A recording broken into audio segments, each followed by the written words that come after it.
It's time to feel what you've been bottling up. Life in rural America isn't easy. The long hours, the constant pressures, the demands of the land, livestock, and family, it all takes a toll. We're tough and we've got grit, but somewhere along the way, toughness started meaning bottling up emotions and powering through. But here's the truth. That strategy, it's not working and it's poisoning us. Maybe you've noticed and maybe you haven't, but the numbers don't lie. We're breaking down and it's showing up in our bodies, our relationships, and in the rising suicide rates in agriculture. You don't have to carry any of it alone. There's another way. If you're ready to stop being weighed down and start moving forward, my one-on-one good movement guidance is now open. Visit the link in the show notes to learn more and see if one-on-one guidance could be for you.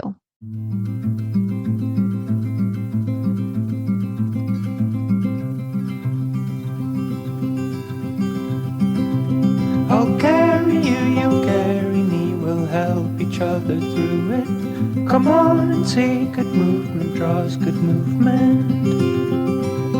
Welcome to Good Movement Draws Good Movement, the podcast where farmers, ranchers, and rural folks can grow relationally through awareness, understanding, and effective communication. Hey, it's T. I'm your host, and I, along with my guests, will be covering topics related to drawing good movement. Things like self and social awareness, brain science, positive psychology, extending grace, and so much more. We'll share tools that can help you understand why you are the way you are, why others are the way they are, and how you can use that to step out of self-told lies with grace and compassion to draw good movement in conversations, relationships, and life in rural America. Let's go draw good movement.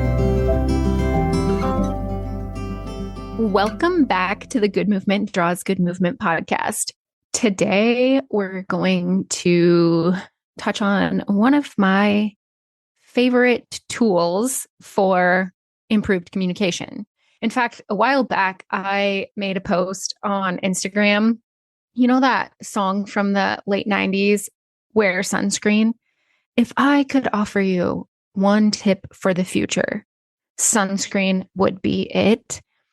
I made the post. If I could offer you one tip for improved communication, honest questions would be it.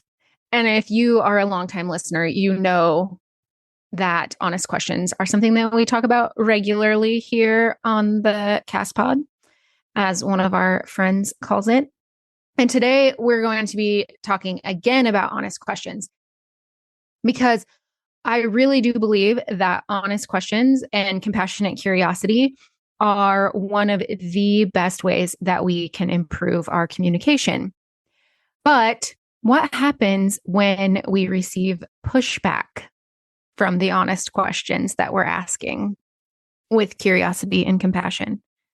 What happens when we can't get the person we're trying to communicate with to answer the honest questions, when it's really important that we understand, like in stressful situations or conflict or what have you? And I'm hearing this feedback a little bit. I've asked the honest question and they did answer it, but there was pushback with it. They got kind of snippy about it, we'll say. And to that, I would say that, yay, you got an honest answer from them and you can use that to move forward in the conversation.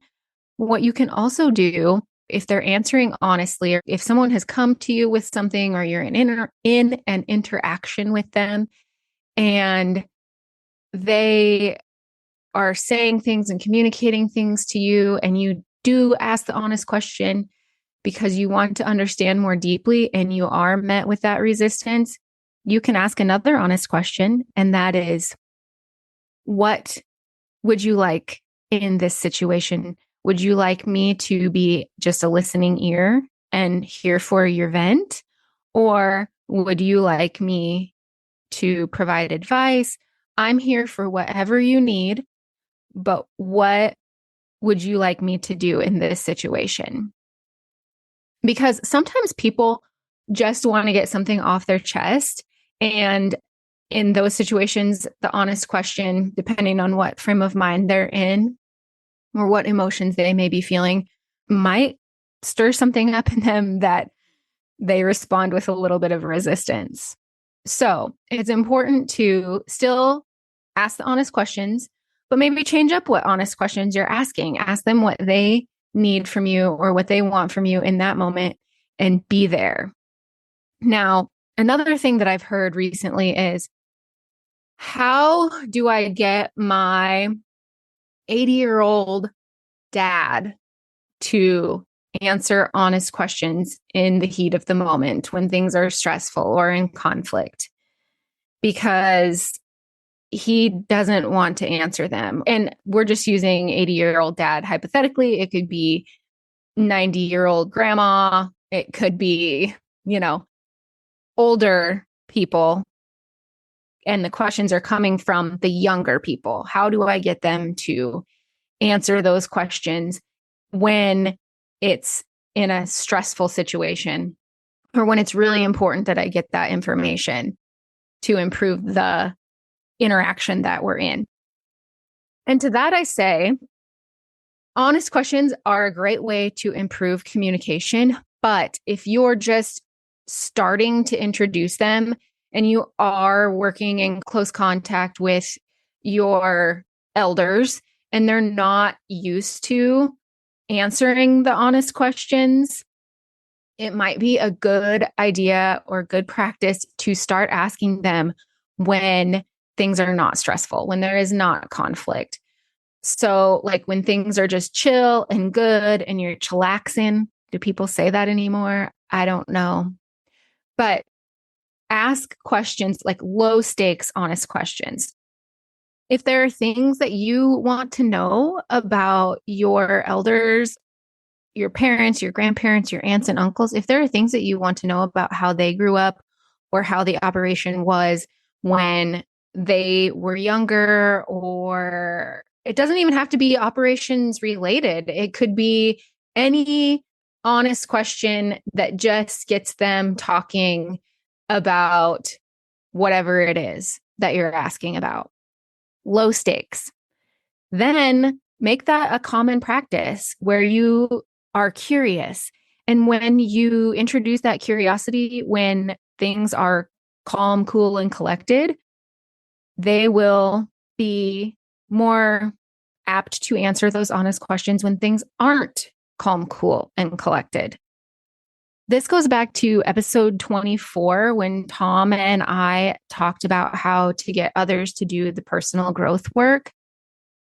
If you want to see different behaviors in other people, the best way that I know is to imitate those behaviors in yourself. So when you are posed with the question, answer it honestly.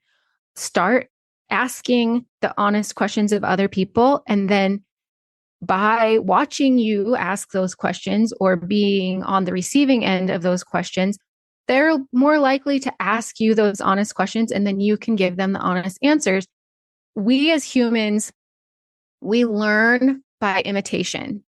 Like that is how we learn when we are infants and children.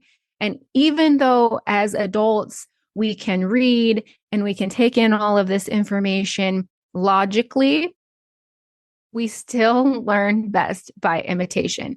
So model the behaviors that you want to see from other people, and they will see that and learn from it. And I'm not going to say that this is going to be a quick thing that they'll pick it up right away, because it probably won't. All of this inner work and communication work is a slow burn. It's not an overnight flip the switch sort of deal. It's a slow burn. So if you are met with resistance when asking the honest questions, or if your honest questions just simply are not answered, keep at it. Keep at it. Ask honest questions like, what are your expectations of me in this moment?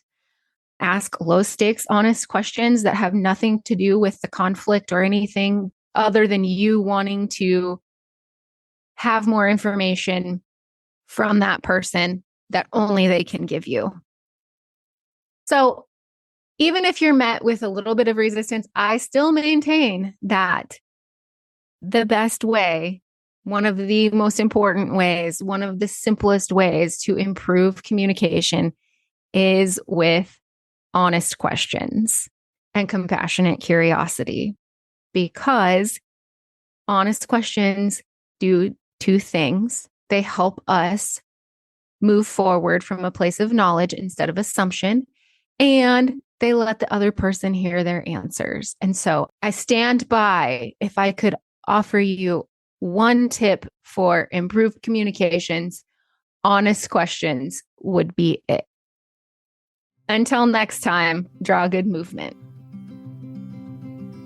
Thanks so much for tuning in. I'm so grateful for you. If you found value in this episode, I'd love for you to share with others who might also benefit from tuning in. Share by word of mouth, send it in a text, take a screenshot and post it on social media, or share however you prefer. And if you haven't already, hit the follow or subscribe button so you never miss an episode. Until next time, draw good movement.